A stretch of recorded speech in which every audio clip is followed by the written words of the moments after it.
میں نیچے بیٹھا تھا، آپ کا بیان سنا ہے تو میں آپ کو ملنے کے لیے اوپر آیا ہوں۔ اس نے بھی مجھ سے یہ سوال کیا کہ مولانا طارق جمیل صاحب سے ملاقات کا کوئی راستہ؟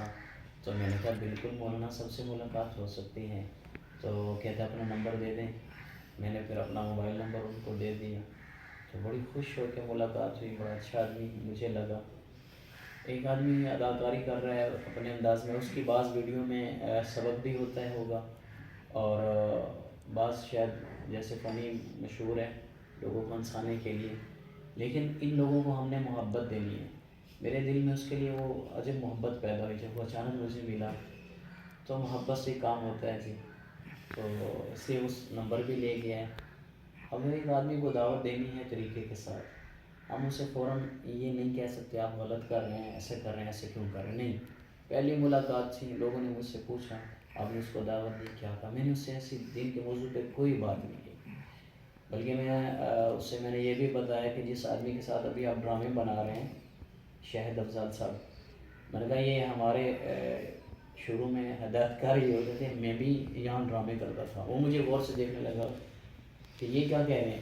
میں نے کہا آپ شاہد بھائی سے پوچھ لینا کہ پہلا ڈرامہ یہاں کبیر والا میں ہم نے کیا تھا۔ تو خوش ہو گیا۔ یہ محبت ہے کہ محبت سے لوگوں کو جوڑا جاتا ہے۔ تو ایسا انشاءاللہ اللہ سے امید ہے جب ملاقاتیں ہو جائیں گی، ممکن ہے جی اس کی زندگی، دل اللہ کے ہاتھ میں ہے، اللہ اس کی زندگی بدل دے۔ دیکھیں، مولانا طارق جمیل صاحب کی آپ سیم آواز میں بیان کرتے ہیں، کیا مولا صاحب سے آپ کی کبھی ملاقات ہوئی؟ کیا انہوں نے کہا، کوئی اجازت بھی لی؟ جی مولانا صاحب کو 2010 یا 11 میں پہلا ہارٹ اٹیک ہوا، تو میں نیا دارالعلوم سے 2009 میں فارغ ہوا تھا، 10 میں ہارٹ اٹیک ہوا حضرت کو غالباً۔ مجھے مدرسے میں دارالعلوم میں ابھی میں پڑھ رہا تھا، آخری سال تھا، تو یہاں ہمارے قریب ایک گاؤں ہے نند پور، وہاں سے ایک مسجد کے محتمم انکل بشیر صاحب وہ آئے اور انہوں نے یہاں دارالعلوم سے میں بات کی، اور مجھے 3 ماہ پہلے ہی انہوں نے پابند کر لیا کہ آپ ہمارے خطیب ہیں۔ تو طالب علمی کا زمانہ تھا، مجھے نہیں پتہ تھا میں اتنی شہرت مل جائے گی اور پاکستان میں بیانات کے لیے نکلوں گا۔ طالب علم تھا، میں نے بھی ہاں کر دی۔ میں نے خوش ہوا کہ چلو میرے لیے ایک مسجد کا بندوبست ہو گیا، جیسے امام ہمارے ہاں ہوتے ہیں خطیب، تو میں وہاں چلا گیا۔ وہاں اللہ کا شکر ہے کہ انند پور میں نے تبلیغ کا کام کیا، تھوڑا سا 11 مہینے میں وہاں رہا، لیکن میرے بیانات وہاں شروع ہو گئے۔ اور حال یہ تھا کہ انند پور کا جو بازار ہے، ہر نماز پہ تمام بازار بند ہو جاتا تھا، ریڑھی والے ریڑھیاں خالی چھوڑ دیتے، جوتی گانٹنے والا وہ بھی، اور مسجد کے باہر جو گلی ہے اس گلی میں صف لگتی تھی۔ وہ راستہ جاتا ہے جسوں گاؤں ہے اس طرف، وہاں صف لگتی تھی، اور جب جمعہ آتا تھا تو جمعے پہ باہر سے لوگ بیان سننے آتے، رش لگ جاتا تھا، اور ہر نماز پہ سارا بازار بند ہوتا تھا۔ اور مجھے اس کے بعد خبر ہوئی کہ وہاں اب یہ سلسلہ نہیں ہے، چونکہ میں تبلیغ ایک محنت تھی اس میں لگا ہوا تھا۔ تو جب ہارٹ اٹیک حضرت جی کو ہوا تو وہاں کے ساتھی ذمہ دار تھے اسراف فیملی سے، وہ مجھے وہاں لے گئے مولانا صاحب کے پاس۔ تو حضرت کے اس پاس اس وقت ہونڈا اپنا ٹویوٹا کراؤن گاڑی ہوتی تھی، ایک کرسیاں لگی ہوئی تھیں، ایک لائن تھی، دائیں بائیں لوگ بیٹھے تھے، اسپین سے بھی ایک آدمی آیا ہوا تھا، اور حضرت کی چارپائی تکیہ لگا ہوا تھا۔ تو حضرت کی چارپائی سے جیسے کرسیوں کی لائن شروع ہوتی، پہلی کرسی پہ خالی جگہ تھی، میں تھوڑا آگے 2-3 کرسی چھوڑ کے بیٹھا تھا۔ تو بھائی سجاد یا کیا نام تھا، اسراف ماسٹر تھے، ان کا مجھے نام بھول گیا، وہاں نند پور کے، انہوں نے مولانا صاحب کے پاس بیٹھے اور سب نے آ کے حضرت کو سلام بھی کیا۔ تو جب سلام کیا انہوں نے پہلی کرسی پہ وہ بیٹھ گئے، میں ادھر تیسری کرسی پہ تھا۔ انہوں نے مولانا صاحب سے فرمایا کہ یہ مولوی صاحب بیٹھے ہیں، میری طرف اشارہ کیا۔ میرا نام اصل میں شاہد اقبال ہے، جمیل مولانا صاحب کے بیانات کی وجہ سے بدل گیا، نام مشہور ہو گیا۔ تو اس وقت انہوں نے کہا مولانا شاہد اقبال صاحب بیٹھے ہیں جی، ان کو حضرت آپ، ان کا تعلق بڑا کھلا مذاق بھی تھا مولانا صاحب کے ساتھ، ان کو اگر کوئی نہ دیکھے تو پتہ نہیں چلتا کہ آپ بیان کر رہے ہیں یا کوئی اور بیان کر رہا ہے۔ اور میں سمجھتا ہوں کہ زندگی کے اس حصے میں شاید ایک پہلا آدمی میں ہوں جو مولانا صاحب کی طرز پہ بیان کر رہا تھا۔ اب مجھے تقریباً 27 سال ہو چکے ہیں میں اس انداز میں بات کرتا ہوں، پہلے کوئی نہ تھا، اب تو لوگ کر رہے ہیں کچھ نہ کچھ۔ تو مولانا صاحب نے ایسے مجھے غور سے دیکھا اور مجھے اپنے پاس اشارہ کیا، میں 4 بجے ان کے پاس بیٹھ گیا جا کے، اور پھر فرمایا اچھا میری نقل کرتے ہیں، وہ مسکرا کے، چونکہ بیماری سے ابھی نئے نئے اٹھے تھے، تو بڑے خوش ہو کے ملے، پہلی ملاقات تھی، مجھے کوئی اور زیادہ باتیں نہیں فرمائی، اور میں نے کہا سر دعا کریں، تو کہا ہاں جی دعا کرتے ہیں۔ پھر حضرت نے دعا کی سب کے لیے، میرے لیے بھی۔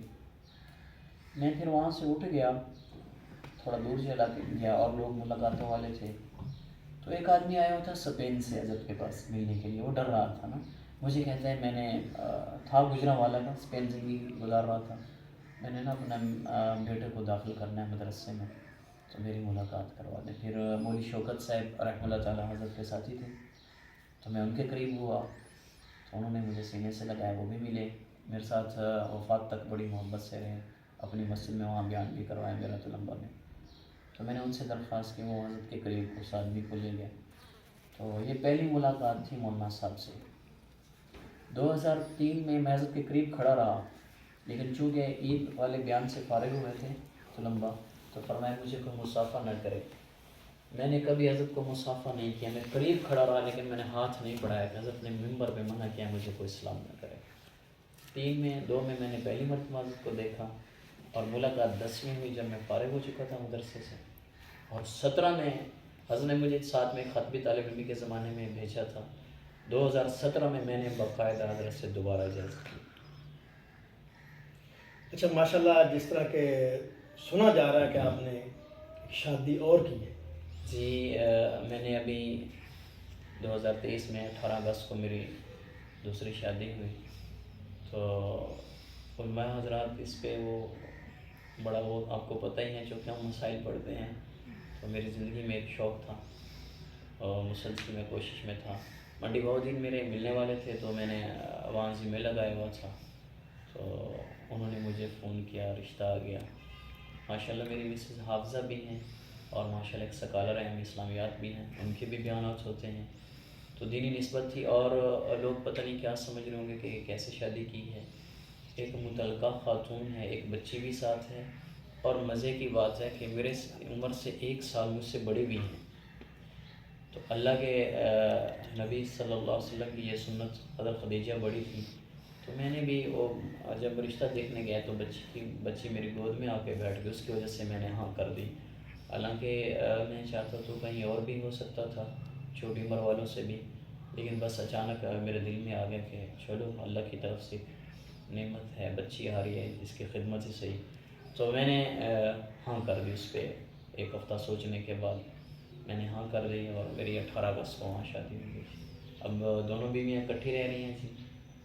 معاشرے میں یہ بھی ہے کہ یہ کیسے ہو سکتا ہے، لوگ سوچتے ہیں دونوں ایک گھر میں ہیں، ایک جیسا لباس پہنتی، ایک جیسی جوتی پہنتی ہیں، اور آپس میں محبت بھی ہے، اور میں دوسری کے لیے ویسے الگ گھر بھی بنا رہا ہوں، اللہ تعالیٰ اس کو پائے تکمیل تک پہنچائے۔ اچھا ماشاءاللہ، اینڈ پہ رمضان شریف کا بہت مبارک اور برکت والا ماہ چل رہا ہے، جو ہمارے ناظرین دیکھ رہے ہیں، رمضان شریف کے حوالے سے آپ کیا کہنا چاہیں گے؟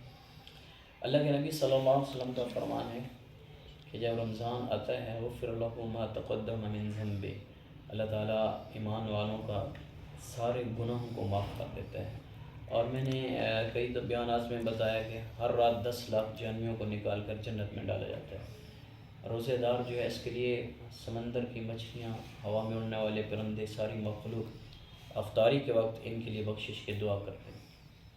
تو بہت بڑی برکتوں والا مہینہ ہے، اس مہینہ میں سب سے درخواست کرتا ہوں، بڑا بد نصیب ہے، میرے نبی نے یہ بھی فرمایا، جس نے رمضان کا مہینہ پایا اور اپنی بخشش نہ کری۔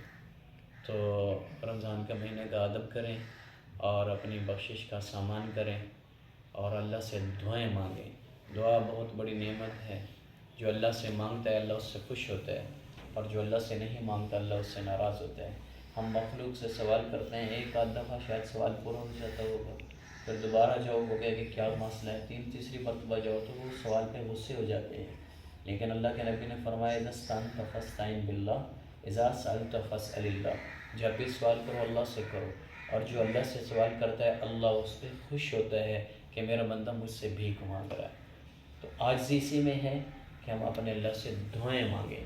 آج کل رمضان شریف ہے، سحری میں اٹھنا ہوتا ہے، کوئی آدمی مریض ہے روزہ نہیں رکھ سکتا تو سحری میں اٹھ جانا اور سحری کھا لینا، اس کا بھی ایک الگ اجر ہے۔ اور ہم سارے جب سحری میں اٹھتے ہیں سحری کھانے کے لیے تو تہجد، اللہ تو پہلے آسمان پہ ہے، رمضان شریف میں ہر پل اللہ پہلے آسمان پہ ہے اور آواز لگاتا ہے حل من سائل، حل من تائب، حل من مستغفر، کوئی توبہ کرنے والا، کوئی معافی مانگنے والا، کوئی رزق مانگنے والا، کوئی سوال کرنے والا، کہ میں تمہاری اپنے بندوں کے لیے پہلے آسمان پہ آ گیا ہوں۔ تو ہم جو کہ اٹھے ہوئے ہوتے ہیں تو میں سب سے درخواست کرتا ہوں زیادہ نہ پڑھ سکیں تو کم از کم سارے میں 2 نفل پڑھ لیں، تہجد کا وقت ہے، اللہ سے دعائیں مانگیں۔